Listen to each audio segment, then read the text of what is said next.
Red is often described as Taylor Swift's first true pop album, but to call it that would not be quite right. It's a kaleidoscope of sounds and emotions, a record caught between worlds, much like Taylor Swift was at the time. Still rooted in country storytelling, yet reaching towards the vast possibilities of pop, Red feels like the sonic embodiment of being heartbroken at 22. In her own words, happy, free, confused, and lonely at the same time. It captures the dizzying highs of infatuation to the devastation of loss. In the Red Taylor's version announcement, Taylor herself has called Red an album about a fractured mosaic of feelings that somehow all fit together in the end. And listening to it feels exactly like that. It was transitional and ambitious as she started reaching into the pop market, but it remains deeply personal, making it, in many people's eyes, the defining Taylor Swift record. Hi, my name is Vera, and with 8 days remaining until Taylor Swift's 12th studio album, The Life of a Showgirl, comes out, I thought that it'd be nice to combine my love for literature and Taylor Swift's art and recommend you some books based on each album to help with the wait and anticipation over these next couple of days. Today we are continuing the countdown with the Red album. For these recommendations, I really tried to dig deep and extract themes and motifs that I thought made each album resonate so deeply and tailor my recommendations based on that. The first thing that really makes Red stand out, and something that is talked about a lot, is the fact that it is her first real breakup album. The title Red, even though yes, it was inspired by Joni Mitchell's album Blue, it symbolizes the vivid and overwhelming feelings that come with love and loss. Taylor Swift herself has described it as an album about the tumultuous, crazy, insane, intense, semi-toxic relationships that she's experienced in a Time magazine article. However, I would argue that it's not only about romantic desire and pain that follows heartbreak. It's also a broader picture of a young woman navigating her inner world. To back this assertion up, let me use State of Grace, which is the album opening track. And it really acts as a mission statement for the entire album. She opens the album up saying that she's walking fast through the traffic lights. She sees busy people going on with their busy lives, and all they know is touch and go. But then she turns that more inwards into your inner life, creating that distance between what's going on the outside and what's going on the inside. She sings, "We are alone with our changing minds. We fall in love till it hurts or bleeds or fades in time." She uses the plural we to show how, although this is an internal experience, it is one that is shared by many. A lot of these people that she is describing earlier. Another track, one which I must say I have on repeat a lot, and I really am a warrior for because I think it is heavily overlooked, is I Almost Do.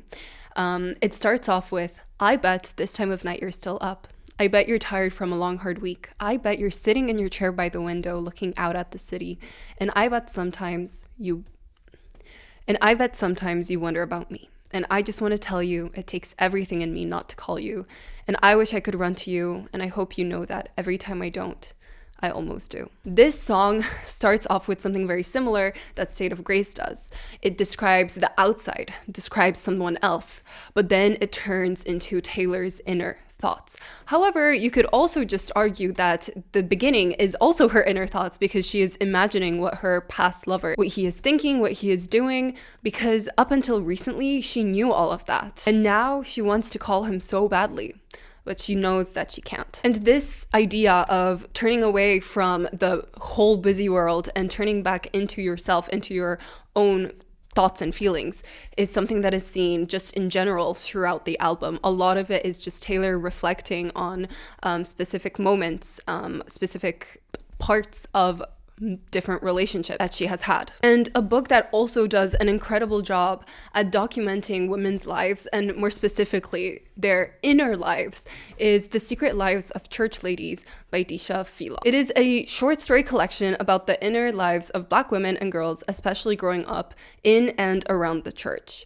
It is comprised of 9 stories, each one completely different and connected by the themes of desire versus expectation, secrets and dual lives, sexuality, forbidden love, and complicated mother-daughter relationship. I think the title really nails it because it's the secret lives of church ladies, right? So you have this contrast of this is a front that they put up to the world. This is who they are supposed to be.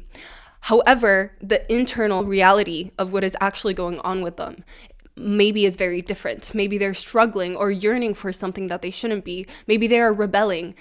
Their life is just much messier and more complex than anyone on the outside, than any passerby would really know or assume, which is something that I think is very mirrored to the Red album. There are many standout stories. One is called Eula, about two women who have been best friends for years. They're secretly lovers, spending New Year's Eve together, while one of them still clings to the church teachings that condemned them. But my favorite short story in the entire collection is Peach Cobbler, about a girl who watches her mother bake a peach cobbler every Sunday for the pastor, who comes over for more than just dessert. And it is a very interesting insight into a child's view of betrayal, secrecy, and just in general the way that adults can love. It is a fairly quick read, but it does linger for a very long time, and I highly, highly recommend it, especially if something that you like in Red is that contrast between the outside versus the inside, what you are feeling. When discussing the Red album, something that is important to note, especially in 2025, is that we have a very different perception of it now than critics had at the time. Now we remember the rollout of Red Taylor's version, with All Too Well, the 10-minute version, taking over the world, which was a shock to many fans. But at the time, Red was actually really heavily criticized for how eclectic it was. In a New Statesman, the review called Red not sonically cohesive, describing it as unruly, uneven, and chaotic, even while conceding it contains very strong songwriting. In Saving Country Music, a harsh reviewer argues that Red is really the tale of two albums, one part emotive songwriting, but the other being only pop pandering. And the reviewer sees that split as undermining a unified identity for the album. Clearly, these critiques really stuck with Taylor, because in a GQ interview, she recalls reading a review of Red that said that it wasn't sonically cohesive. And with 1989 that came afterwards, and it was very sonically cohesive, and paired with the fact that probably maybe this weakness of the album, or at least the way that critics perceived it to be a weakness, it actually cost her the album of the year for Red, which she has talked about many, many times, especially since Random Access Memories won. And for a second, she and the team thought that it was going to be Red. And to be totally fair, it is not a dig at the album to call it sonically incohesive, especially when it does jump a lot from sound to sound, from the country storytelling on Begin Again to We Are Never Ever Getting Back Together's pop beats and spoken interlude, to the dubstep drop of I Knew You Were Trouble, which was then memed with a goat. And that's not even to mention the kids bop nature of Stay, Stay, Stay's jingle. Personally though, I really don't think that being sonically incohesive is as big a crime as some people are making it out to be. After all, I think it does fit in with this idea that the album is going for, with all the different emotions you can experience in a breakup. I mean, Taylor Swift herself uses the term mosaic broken hearts in State of Grace, which, like I said, is a mission statement for the album, and this album being a mosaic of different sounds, I think fits quite well. However, another book, which I think is really eclectic, but some people don't like that about it and have trouble parsing what it really means, is The King in Yellow by Robert W. Chambers. This is one of my favorite reads of last year, and it is really, really weird.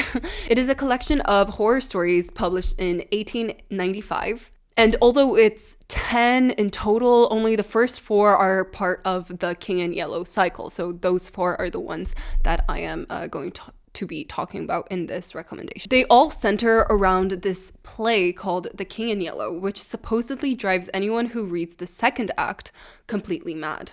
You never get the full text of the play within the 4 stories, just small fragments and references, but it makes it even more unsettling, almost as if you, the reader, the actual in real life reader, if you were supposed to read it, then you would go crazy as well.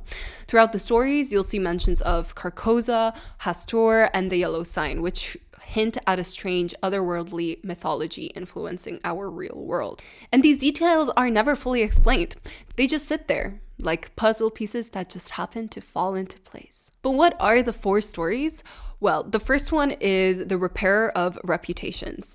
The fan favorite, I would say. It is set in an alternate future of New York in 1920s, which feels slightly dystopian. It is told by a narrator who is very clearly unreliable. He believes he is part of a royal conspiracy linked to the King in Yellow play. You slowly realize you're not really sure what's real and what's just a delusion, and it turns into a very unsettling read. Next is The Mask, which is my favorite of the 4 stories, and it takes place in Paris among a group of artists and lovers until one of them invents a chemical that can turn living things into marble statues. There's a tragic love triangle at the heart of it, and it's more melancholic and romantic than outright horrifying, but the cursed play constantly hovers in the background. If you're interested, this one was actually also inspired by The Oval Portrait by Edgar Allan Poe, which was also an inspiration for The Picture of Dorian Gray. And I've read all 3 of those works and I love them all, so clearly I have a type when it comes to literature, but yeah, I really adore this. The third story is In the Court of the Dragon. It is the shortest of the 4. It is about a man in a church who becomes convinced that the organist is hunting him. It turns into a nightmare-like chase through the streets and through the character's own paranoia, feeling like a bad dream that you can't really wake up from. Then finally, you have The Yellow Sign, which is the one that I would say is probably most analyzed when it comes to like journal papers, one that is discussed a lot when it comes to analyzing then what Lovecraft did after he took inspiration from Chambers and expanded on the King in Yellow mythology, though personally I'm not really too interested in that because I find this distillation of that story to be the most interesting. And I think the things that aren't answered, the mystique around the play and the setting and everything, I find that to be much more interesting than giving it any answers. So anyway, that's my little rant over. But The Yellow Sign is quite straightforward, actually. It is about an artist and his model that keep talking about a series of disturbing dreams and fears. And this artist is a character that reappears from another story in the past. That is until they encounter the yellow sign, a mysterious symbol tied to the King in Yellow. It ends in a chilling and inevitable climax involving death and decay. And I highly recommend that if you do pick these up, then you read them in order. Together, these 4 stories create an experience where you learn about artists, lovers, and dreamers being drawn to something that they can't fully understand, a cursed play that sits in the background warping people's lives without ever fully showing its face, building that mystique, and a slow build of dread. But you'll also get something that's very eclectic in nature, from a story that's essentially a chase sequence to another one that is like reading The Picture of Dorian Gray, to another one that is about this crazy conspiracy and is quite psychedelic, I guess you could term it, and not knowing what is real and what is not real. It is very eclectic, and yet, it's all these different pieces that fall into place together into creating a great story, a great emotional truth behind an experience, that experience being the King in Yellow. Just like all these songs that were so criticized for being so sonically incohesive, that fall together into describing heartbreak. So let's talk more about this heartbreak, shall we? Because that is the most pervasive thing on the record. The breakdown of the relationship that we witness on Red is really tied a lot to miscommunication. But the miscommunication isn't just about words here. It's about mismatched emotional investment and failure to be truly seen. I think one of the songs that best illustrates this is The Last Time. This is a duet with Gary Lightbody, showing 2 different sides of a failing relationship. One side is desperate. In the opening, Gary sings, "I find myself at your door just like all those times before. I'm not sure how I got there. All roads, they lead me here. I imagine you are home in your room all alone and you open your eyes into mine and everything feels better." He is desperate to mend this thing that has already been broken. But then there's the other side where Taylor sings, "You find yourself at my door and just like all those times before, you wear your best apology, but I was there to watch you leave. And all the times I let you in just for you to go again, disappear when you come back. Everything is better." She is tired of the cycle of him leaving, but then coming back and yet disappearing while he is still in her presence. Towards the end of the song, they have a very interesting back and forth. One line sang by Gary, the other one sang by Taylor, and it's very clear that they are never really listening to each other. And this is further symbolized by their harmonizing with the O's at the end, where they never quite hit the same note simultaneously. Even though they keep changing the notes that they are singing, they never come together. Another part of the heartbreak that is shown on the album is this description of how love can be warped when one person positions themselves at the authority or the gatekeeper of emotions. For example, on We Are Never Ever Getting Back Together, the ex-lover is constantly described as someone who talked down to Taylor, repeatedly dictating the terms of the relationship. She sings, "I'm really gonna miss you picking fights and me falling for it, screaming that I'm right, and you would hide away and find your peace of mind with some indie record that's much cooler than mine." Clearly, this is someone who constantly needed to be in power, picking fights, proving that he is right. And then when it wouldn't go the way that they wanted it to, they would go away and hide with some indie record. A record that perhaps is seen as having more artistic merit than some frilly songs about princesses and fairy tales that Taylor Swift used to sing about. Because remember, at the time that she put this album, she was just 22, and her previous album was put out when she was 20. And clearly, this was a very big insecurity to her in the relationship, trying to appear as smart and as worthy of the acclaim that she has received in the eyes of someone who doesn't really value the type of art that she makes. And all of this desire and control are intertwined with moments where affection turns into manipulation or a strategic retreat. And here I have to reference the song of the album, which is All Too Well. Specifically, the fan favorite moment in it, and probably the best thing Taylor Swift has ever written, the All Too Well bridge. And maybe we got lost in translation. Maybe I asked for too much, but maybe this thing was a masterpiece till you tore it all up. Running scared, I was there, I remember it all too well. And you call me up just to break me like a promise, so casually cruel, in the name of being honest. I'm a crumpled up piece of paper lying here, because I remember it all too well. So I obviously had to choose a book that also dealt with miscommunication, the power dynamics of being in a couple, resentment and love, and the book that I think is a very good modern example of this is Normal People by Sally Rooney. If you somehow have not heard of this book before, you could term it a modern love story, but it is very messy and complicated. We follow Marianne and Connell, two people who have this deep connection but keep misreading each other and who drift apart over several years. In high school, Marianne was the weird and unpopular kid, but she did come from a rich and yet emotionally distant family.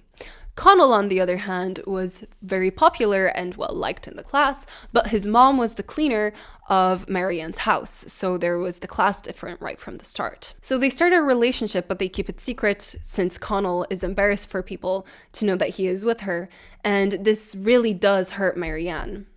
And more than that, it sets up a pattern that will then repeat itself later when they go to college at Trinity in Dublin, where everything flips. Suddenly, Marianne is the confident and admired one, and Connell feels like an outsider. This dynamic and cycle keeps shifting as they fall in and out of each other's lives throughout time. Sometimes they are together romantically, sometimes just friends, and sometimes just not speaking at all. It is a very quiet novel, which is more emotionally driven than plot driven, but I would say the same about Red. It's all about the emotions, those inner truths that you speak to yourself when no one else can hear. It captures the same truth that Red captures, that some relationships don't have clean beginnings or clean endings. They just evolve and influence you in ways you could never imagine for years. There is an aspect to Taylor Swift's general discography that she sings about quite a lot, but it really starts on Red. The concept of fame. and how she is able to deal with the level of it that she has. The album doesn't treat fame purely as success or glamour. It interrogates it, the emotional cost and the instability, but also, very importantly, the loneliness that can come out of it and the insecurity. It is very much seen as a double-edged sword. Swift sometimes abstracts the perspective, telling stories of others, and sometimes internalizes it, writing her own anxieties into the music. I'm going to use 3 songs that I really think show the different perceptions of fame that Taylor had at the time. And I'm going to start off with Starlight, which is showing the romanticization of fame. It is essentially the Kennedys fan fiction. Taylor Swift had a very obsessive relationship with the Kennedys at this moment in time. And Starlight reimagines the meeting of Ethel and Robert Kennedy on a boardwalk summer of 45, I think. Quote check me on that. But she takes this very notorious, famous family and romanticizes it all, their fame and their history linked with this youthful idealism. It positions memory and public spectacle side by side, the dancing under the lights, being seen, creating moments that feel larger than life. However, there's another song on the standard edition of the album which shows a different side to it, and it's called The Lucky One. And this one more so deals with the illusion and burden of stardom. It tells the narrative of a person who rose to fame only to retreat from it in search of something more real and stable once it got too much. At the end of the song, Taylor does something that she has been known to do a couple of times since. She takes the concept, someone else's story, and then turns it back to herself. She sings, "It was a few years later I showed up here, and they still tell the legend of how you disappeared, how you took the money and your dignity and got the hell out. They say you bought a bunch of land somewhere, chose the Rose Garden over Madison Square, and it took some time, but I understand it now, because now my name is up in lights, and I think you've got it right. Let me tell you now, you're the lucky one." She contrasts this idea of other people telling you that you are lucky when you get all the fame and the money, and the consequences of said fame and money, which can be the isolation and the feeling of all the eyes on you. However, there was a song that showed us an even more blatant exploration of Taylor Swift's thoughts at the time, of the feelings around fame, on her Taylor's Version project with one of the Vault songs. So if you aren't aware, Vault songs are songs that were not released with the original version of the album, but they were added on later, despite being written at the time and not making the cut originally. And the song that I'm referencing right now is Nothing New. There's no sugarcoating, no hiding behind another person's story. It is just her feelings. And what are these feelings? Well, they tell you when you're young, girls go out and have your fun. Then they hunt and slay the ones who actually do it. Criticize the way you fly when you're soaring through the sky, shoot you down, and then they sigh and say, "She looks like she's been through it. Lord, what will become of me once I've lost my novelty?" This song explicitly addresses the anxieties about aging and being replaced within the public eye. It interrogates the music industry's treatment of female artists, how all those pressures, doing what you think you're supposed to be doing, actually then is what you get scrutinized for, and how all of this can turn into a huge insecurity. And she acknowledges that it is a cycle. On the bridge, she says, "I know someday I'm gonna meet her. It's a fever dream. The kind of radiance you only have at 17. She'll know the way, and then she'll say she got the map from me. I'll say I'm happy for her, then I'll cry myself to sleep." So while the lucky one projects the anxieties outward in a narrative, Nothing New internalizes them. Swift voices her own fear very explicitly of being discarded by her beloved audience. To be honest, I am not surprised that this song was not included on the standard edition of Red, because I just do not know what the reception would have been if it came out in 2012. And so a book that also talks about fame, has that old school Hollywood glamour that Taylor Swift loves, but also directly is affected by the more negative effects of that public scrutiny, is The 7 Husbands of Evelyn Hugo. We follow Evelyn Hugo, a legendary reclusive Hollywood actress who late in her life finally agrees to give a tell-all interview about her past. However, she specifically requests the journalist Monique Grant to write the piece despite being relatively unknown, and no one actually understands why she was chosen. From there, the story alternates between the present day and the past, with in the present, Monique interviewing Evelyn, and in the past, just going through Evelyn's life through the framing of her 7 marriages. Some were real, built on love and passion. Others were purely strategic, more so for appearances then. But they all show how Evelyn manages to navigate the cutthroat world of Hollywood, where image matters often more than truth. At the heart of Evelyn's story is someone else. I won't spoil who, but it is a relationship and someone who Evelyn wanted to protect from the public eye, but is ready to reveal it now. This book touches on similar chords as Red. The woman's rise to fame and sacrifices that she makes to stay there. Love and heartbreak, of course, and how that is affected by your public image versus your private truths. And ultimately, it's just a really good story. So I hope you enjoy it. All right. Thank you so much for watching this video. If you enjoyed this video, please share it around with your Swiftie friends or in other Swiftie spaces so it can get to the right people. And that's all from me for today. I'll see you tomorrow with my 1989 recommendations. Bye-bye!